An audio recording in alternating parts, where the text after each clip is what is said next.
आपके विरोधी ये भी पूछते हैं कि आप अगर प्रधानमंत्री से ये पूछ रहे हैं कि आपकी चौकीदारी कहां गई, अगर मणिपुर में ये सब कुछ हो रहा है, तो फिर दूसरा सवाल ममता बनर्जी से भी होना चाहिए, क्योंकि वो तो अभी इकलौती महिला मुख्यमंत्री हैं और उनके प्रदेश में क्या हो रहा है उसके भी वीडियो धीरे धीरे वायरल हो रहे हैं। तो नेहा को नहीं लगता कि उस विषय में भी कुछ गीत लिखे जाने चाहिए? अभी मजा आएगा ना भिड़ो। देखिए, दर्द का कोई राज्य से लेना देना नहीं होता है। जैसे अगर मैं बेरोजगारी की बात करती हूँ तो कई बार लोग मुझे कहते हैं कि तुम बिहार की हो तो बिहार तक ही सीमित रहो, यूपी में बेरोजगारी है, चाहे जो जैसे मैंने गाया यूपी में काबा जब मैंने गाया था तभी लोगों ने कहा कि तुम तो अपना राज्य देखो। मुझे लगता है कि नहीं, मेरा सारे राज्यों से मतलब मैं सबकी हूँ, पूरा भारत आधिकारिक बहु नहीं। तब मैं जब मैंने गाया था उस टाइम तो पता ही नहीं था कि मेरी शादी यूपी में भी हुई होगी, तो मैं क्योंकि बिहार में कब 2020 में आया था, शादी मेरी 22 में हुई है, तभी लोगों ने कहा। मैं कहती हूँ कि बेरोजगारों का कोई राज्य से लेना देना नहीं। अगर मैं बिहार के बेरोजगारों की बात कर रही हूँ तो मैं यूपी के बेरोजगारों की भी बात कर रही हूँ, मैं पूरे देश के बेरोजगारों की बात कर रही हूँ। और ये बड़ी अच्छी बात कही आप।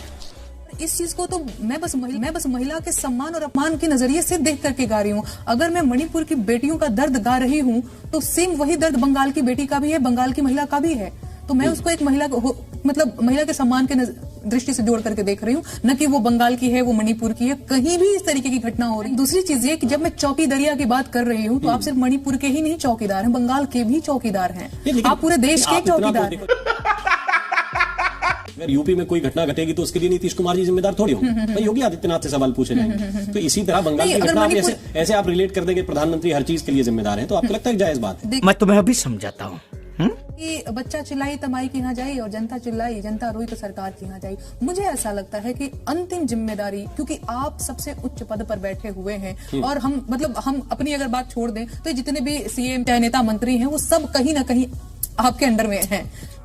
ये बड़ी अच्छी बात कही आप। किसी राज्य विशेष में भाई सरकार तो है और हर सरकार में के खिलाफ एक विपक्ष है, कहीं बीजेपी सरकार में, कहीं बीजेपी विपक्ष में।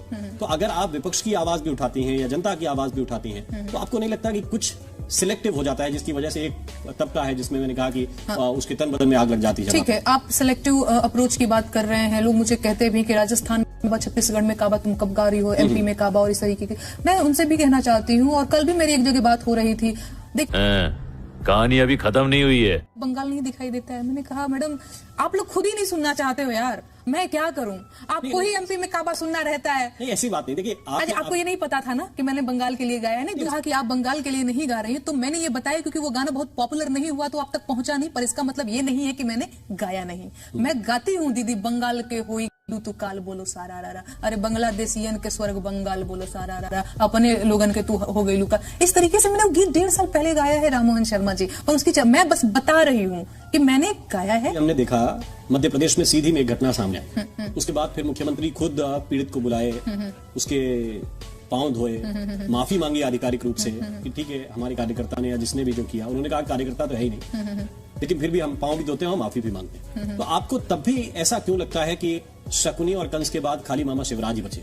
अरे तेरा तो गेम बचाना। इस चीज को मैं इस तरीके से भी बता सकती हूँ कि देखिए, लाडली बहना, ठीक है, मैं भी तो लाडली भांजी हूँ, बिल्कुल। अब लाडली भांजी के ऊपर मामा ने एमपी में 4 जगह FIR दर्ज कराया है, तो अब ये लाडली भांजी मामा को कंस बोलेगी नहीं तो क्या बोलेगी? वो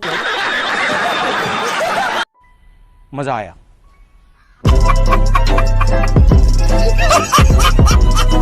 तुम लोग गलती से अगर नए हो तो सब्सक्राइब करो